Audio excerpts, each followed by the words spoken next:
All right, so intermediate value theorem, AP style question. Says suppose f is continuous, so there's our hypothesis that is met. It's stating that f is continuous on the closed interval, so that includes the endpoints of 0 and 4, from 0 including 0 all the way to 4 and including 4.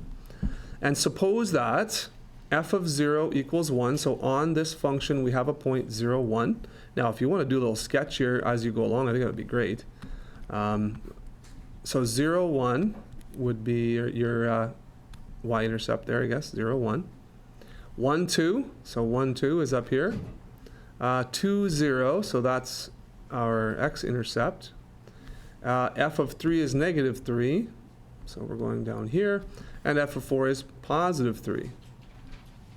Okay, up here. So now, here's the thing.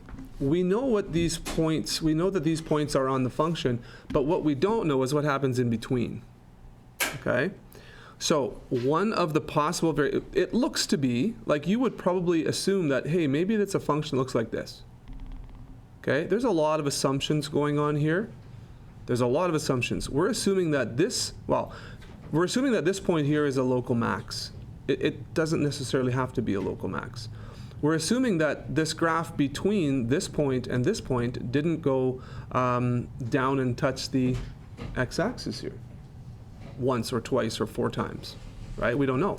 So it could have been a graph like this. Maybe this is going down here, and then maybe this is going up past this point, and we have a local max somewhere that's not identified. And maybe we have this going on, right? So there could be lots of stuff going on in between the points, so I have to remember that. But what we do know is that between, let's say, this point and this point, yes, we are given one x-intercept. We know that it has to have one x-intercept because it is continuous, and this is a positive value, and this is a negative value, okay? And we're shown that there is one x-intercept, but there has to be at least one x-intercept between this number, this point and this point, because that's negative to positive, right? So let's look at the options and see which one is the best option. So f has exactly 1, 0 on 0 to 4. Well, just because that 1, 0 is mentioned doesn't mean that's the only one. So exactly 1, I have a little issue with this.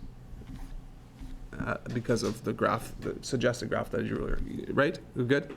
So that one's no good.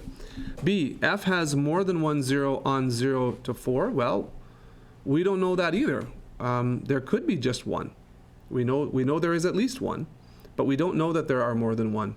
Well, or do we? Let's see, f has more than 1, 0. Well, here's a 0, and we said that this has to be a 0. Okay, so this is pretty good. F has more than 1, 0 on 0 to 4. So that's a possibility.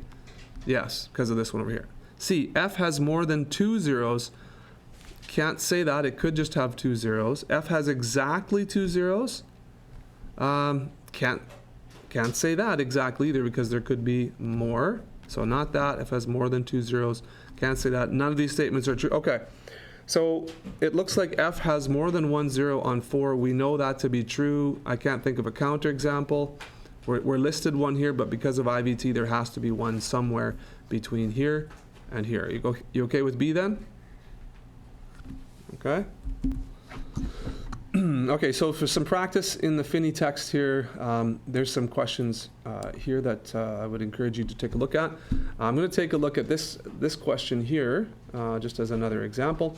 So is there a number that is exactly 1 less than its 4th power? Is there a number that is exactly 1 less than its 4th power? Prove using IVT that there are 2 solutions. Okay, so let's try and set this up here. Is there a number, so let's say number is n, that's exactly 1 less than its 4th power. So n equals n, let's use x, n to the 4 minus 1. Is there a number that is, so equals 1 less than its 4th power, its 4th power minus 1? Okay, are you good with that setup? Anybody see anything that's off? Okay. All right, so now we want to prove using IVT that there are 2 solutions to this, okay? So if you get all these terms to one side, then we have this situation like this, right, where we have a polynomial function. Okay, so polynomial function. And so if I want to know if there is a value here that gives us a 0, all right, so how are we gonna attack this? There's different ways we could attack this, I guess, but what do you, let me hear some of your thoughts here first, some guesses. How can we prove using IVT? Sorry? Come up with different values. Okay, so come up with different values. What kind of values would we want to try and generate? Above and below 0. Okay, above and below 0, okay. So we'll try, let's see if there are any n values. What you're saying is, are there any n values where we have this, let's say this is a function here, okay, let's say this is f of x. N values where f of x is a positive and f of x is a negative, right? You said above and below the x-axis? Okay. So we could do that. It says we have to prove that there are two solutions, so we're going to have to find at least two pairs, I guess, of this, right? Okay. So is that okay? So what's a possible value of n that you might want to test here? Now should we? Okay, let's think about this. This is a polynomial function with a degree 4, right? And we have a -1 here. So what might the graph look like? Like, let's think about what values we could probably test. This is a graph that's going to what? I see some people drawing in the air there. What do you think? What are some characteristics of this graph if we were to graph this f of x? What were you drawing in the air there? Kind of like a... okay, concave up. Okay, so the end behavior, let's look at the leading term here. This is a positive, okay? So we're going to have something like this, right? End behavior up, the faces opens up. Now a parabola is n squared something, and that has basically one turning point. N to the fourth could have multiple, right? So it could be something like this, right? This could dip down below the x-axis, so we could have multiple x-intercepts. This could dip down and have one there and one there. Oh, interesting. Okay, we could also have like 3 or so, like something like that, or we could just have 2. Okay, there's lots of options, right? Okay, so all right, so we could have lots, philosophically, thinking about this through. So let's try n equals what? You want to try n equals 0? Let's see what n equals 0 is. That's easy one. -1, right? And so f of x here would be -1. So we've got 0, -1. We know that's a point. Okay, now it says proving that there are two solutions. This appears to be exactly, prove that there are exactly two solutions. It doesn't say that. Could it be at least two solutions? I guess we could consider this as at least if it doesn't say exactly. Is there a number? Yeah, okay. So, do we have enough to go on already? Okay, first of all, hypotheses. We didn't talk about hypotheses. For IVT, the only hypothesis that has to be assumed or proven to be true is that it's continuous, right? So is this a continuous situation here? Is this a continuous function? So are there any restrictions on the values? Are we dividing by 0? Do we have square root of a negative situation? Anything like that? No, it's a polynomial, so it's continuous, okay? So hypothesis, check, it's continuous, okay? It's continuous everywhere. Okay, so that's good. If I have a y-intercept that is below 0, okay, so I have a negative y-intercept here, and I know that my end behavior is up here and up here in these quadrants, technically, I guess I could assume, and we haven't proved it yet, but I could assume that, yeah, there's going to be at least 2, because it has to go from here to here, and it has to go from here all the way up to there. So we are looking good here that this is able to be shown. Let's go a little bit further here. Let's say n equals negative what? Let's say -5, okay? What does f of x equal if it's -5? Well, this is going to be a positive value, right? What's 5 to the 4? What is it? 625, yes. 625, that's going to be positive, right? Okay, so 625 minus a negative 5, that's going to be like plus 5 minus 1. So this is going to be a positive value, right? Okay, that's good. We went from a negative to a positive. So we've proved here that we have at least one intercept here.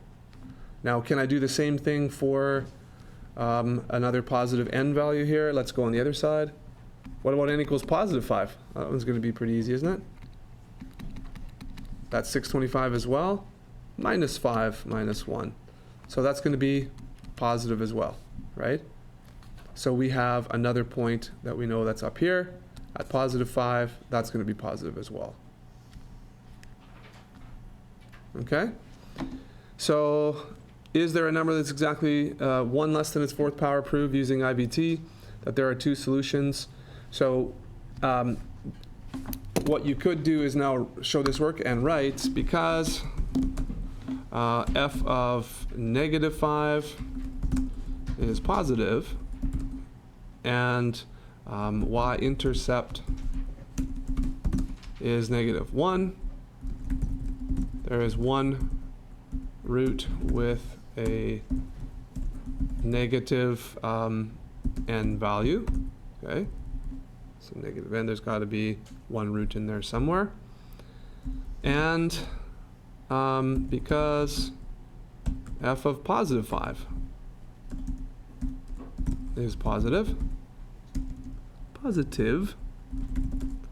then there exists another root where n is positive. Now let me read that again.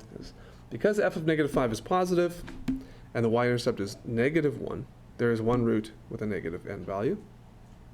And because f of positive 5 is positive, then there exists another root where n is positive. So we got negative 1 going to positive value, negative 1 going to positive value.